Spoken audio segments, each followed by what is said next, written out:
All right, hi everybody. It's Christy Mosley. Right now, I am in Tucson having fun at my brother's graduation for his bachelor's of mechanical engineering degree. So I'm super excited to be there for that and not with you. So unfortunately, my part of the presentation is going to be the Cotter's 8-step plan. That's the one we chose to help the VA actually implement what they're going to be doing, or how at least that change is going to be started. So what's going to end up happening is we're going to go first with the steps of the Cotter's 8-step plan, and then once the VA utilizes that, then we're going to be going on to probably the Lewins when they actually, unfreeze, freeze, and then refreeze, or unfreeze, change, and then refreeze, thaw, whatever it was. Anyways, we're not there yet. The VA is not anywhere near close. So with Cotter's 8-step plan, step 1 is going to be creating the urgency. The VA has the urgency created for it. That's why they know that they need the change. So a fellow veteran dies. That's obviously urgent enough for us to start planning and making sure that we're doing what we're doing and why we're doing it, and it's a big, big deal. Step number 2 is going to be forming a powerful coalition. So strong leadership is going to be essential in this part. And because the VA has so many different departments and segments, they need to have strong leaders in all those portions so that they're able to keep that consistency and that flow and make sure that the top-down changes are going to be going consistently through that. So the leaders must be able to convince the rest of the organization that a change is absolutely necessary. They know it's absolutely necessary. However, now we have to convince everybody that's doing things the old way that it is urgent and it's by far the most necessary thing that they've done. Effective communication is going to be key in this step. The leaders are going to be able to make sure that they can communicate everything effectively down to their subordinates, down to all departments, and just it flows like that. Step 3, we're going to be creating a vision for change. So getting together all those good ideas, filtering which ones are going to work, which ones aren't going to work, how is this going to work out. So, excuse me. Creating that clear vision for the change will also help employees to understand where the vision would like to be, or where the organization would like to be, where their vision is. Excuse me. In the case of the VA, this is going to mean how patient care is going to be handled.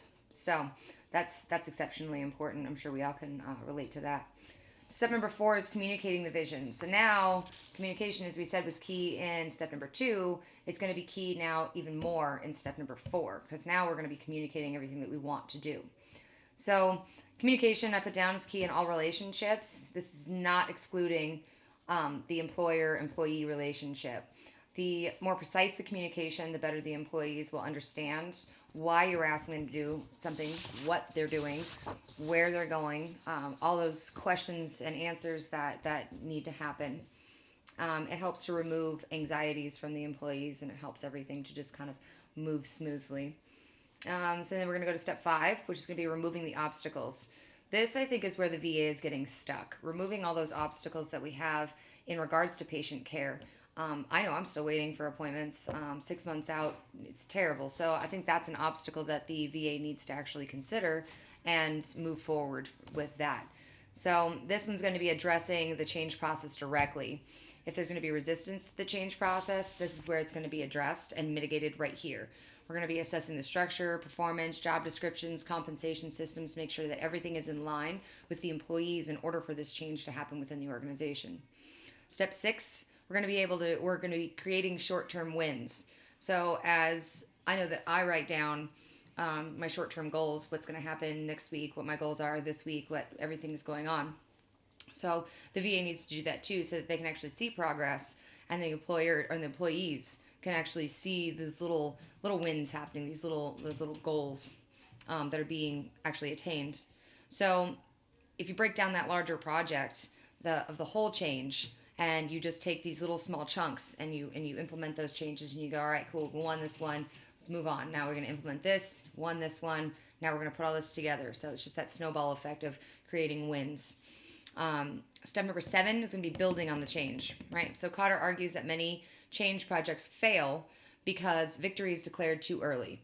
I'm not entirely sure this is happening in the VA, because I don't think the VA is actually declaring any victories. I just think that they're complacent and they're not actually paying attention to what's going on. So building on that change, we're going to piggyback on step 6, we move to step 7. That's why it's so important to follow these steps in order. Once a small victory is claimed, it's imperative to move forward and build on to another one in order for the ultimate goal to be achieved. It's just the step 6 over again and just building and building and building in that snowball effect. All right, now step 8, we're going to be anchoring the changes. So now you're going to be implementing all those smaller changes, those smaller wins. All right, you're going to remediate your issues. Important to anchor those changes into the organization. Now it's going to become a new norm. So continually receiving feedback to make sure changes are solidified into everyone's everyday organizational life. So now that we've gotten everybody from the VA kind of on the same page and they're all doing the same things, hopefully all those changes are being implemented and they're being snowball effect, and then we're going to win and everything's going to be amazing. So that's my little spiel. I don't know who's next. I don't know what's going on. I hope you guys have a fantastic time and a good Christmas and a Happy New Year. Bye.